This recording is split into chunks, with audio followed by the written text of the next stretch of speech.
Gemoroyni uy sharoitida davolasa bo'ladimi? Albatta yo'q, bo'lmaydi. Birinchi navbatda gemoroyni uy sharoitida ko'pchilik menga murojaat qildi. Minavazin degan dori vositasi bilan davolash. Bu minavazin spirtli eritma bo'lib, uni qo'llaganimizda to'g'richak chirliq qavati hamda orqa anal sohasidagi terilarni kuydiradi. Ajok berganligi hisobiga yana ham ko'proq aziyat chekishingiz mumkin. Kartoshkadan foydalanishar ekan, issiq qilib qo'yishsa shu davo ekan. Bu ham umuman to'g'ri kelmaydigan usul hisoblanadi.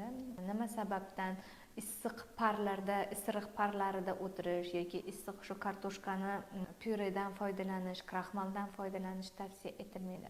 Sababi gemoroy bu qon tomir, qancha biz issiq qilsak, qon tomirlarini kengaytirib, yana ham gemoroy tugullarini kengayishiga olib keladi. Undan keyingisi yana juda ko'p xalqimiz sevib ishlatadigan usul bu zuluk qo'yish.